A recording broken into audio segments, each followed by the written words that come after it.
Mahigit 200 katao ang naaresto sa Maynila kasunod ng malawakang kilos protesta kontra korupsyon nitong linggo. Ayon kay Mayor Isko Moreno Domagoso, 73 sa kanila ay menor de edad. Kasabay nito, nag-aalala ang isang ina matapos maaresto ang kanyang anak, ang viral na rallyista na nanawagan laban sa pagtaas ng presyo ng street food. Si Margot Gonzalez magbabalita.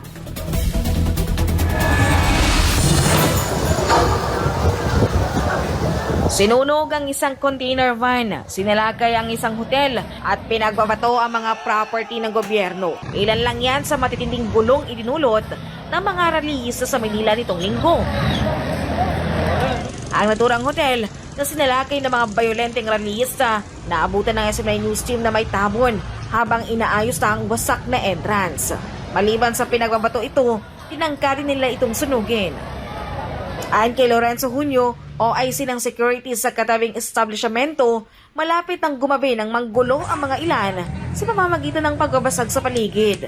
Kwento niya, ang kanilang establishmento ang unang tinarget ng mga rallyista, ngunit agad daw sila nakapanarado. Una nilang binanatan ito hindi nila magiba. Nung hindi nila magiba, ito na yung sugo. Pinagpapalo ng maso at naghahagis na sila ng anong tawag doon, umapoy na.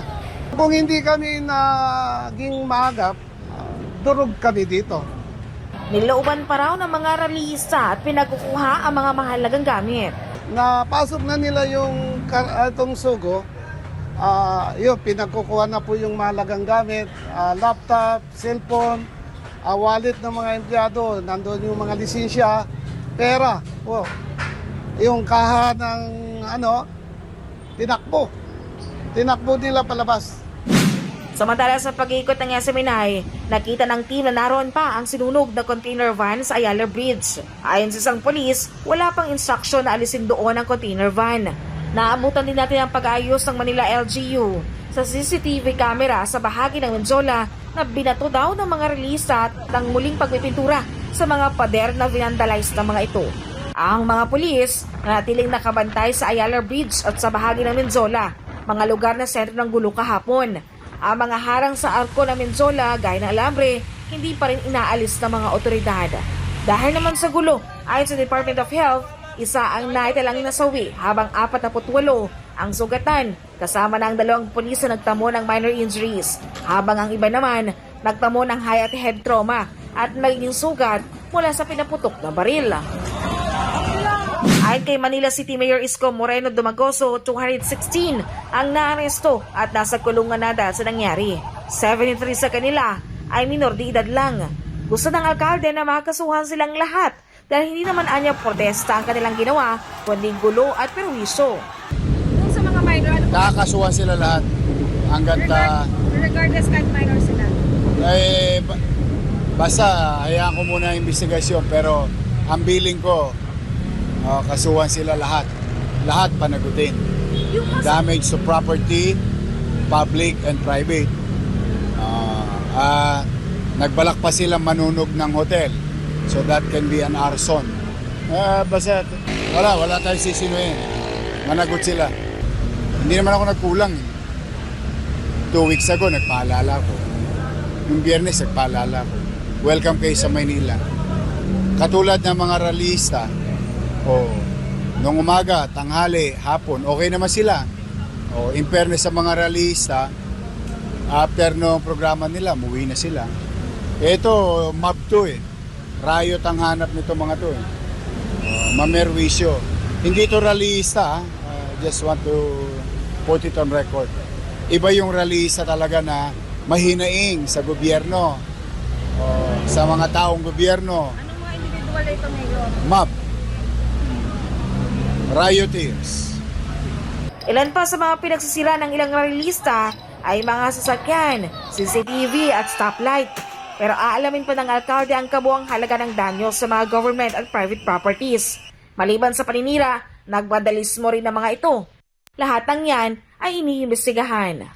Yung binaboy nila, nililinis natin. Kanina pa tayo sa Recto, natapos na. Sa UDM, tapos na. Papunta MacArthur Bridge, tapos na. Kasi ito, Top Avenue naman. Baboy na baboy talaga. Pati pader, pati private, pati bangko. Inisprayan nila. We're cleaning up their mess.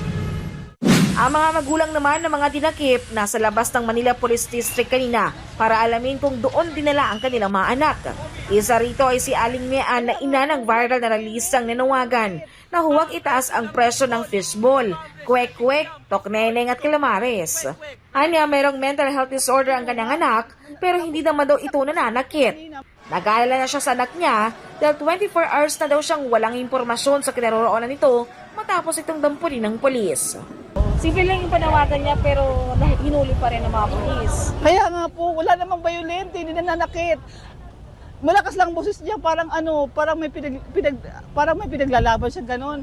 Pero bakit kinuha? Tapos nakita ko pa sa TikTok kanina, may nakitaan ako sa TikTok na taga rito na nag-verify. Sinuntok dito, may sinuntok. Hindi na sumama na sa kanila pero sinuntok pa ng isang pulis. Hindi ko lang makita kasi naka-side view eh. Ano yung fear nyo ngayon? Siyempre hindi nyo alam, wala kayong information kung nasaan ngayon yung... Hindi ko alam pumapasok sa isip ko Hindi ko alam kung buhay pa ba siya o patay na. Yun ang naiisip ko kasi hapon na simula pa kagabi. Hindi ko alam kung buhay pa siya o patay na. O nandiyan ba siya o kung nasaan man. Kasi pupunta ako sa ospital may 2 beses na. Wala daw siyang ina-admit ng ganong pangalan. Tapos kaya hindi ko alam kung buhay pa ba siya o patay na. So gusto ko lang malaman kung talagang totoong nandyan siya kasi may tumawag sa akin taga-MPD daw siya. Ang gusto nyo lang assurance na nandyan siya, safe siya. Opo, kung makakasuhan man o at least malaman ko kung buhay pa ba siya o patay na kasi hapon na. Para sa Diyos at Pilipinas, kumahal, Margaret Gonzalez, SMNI News.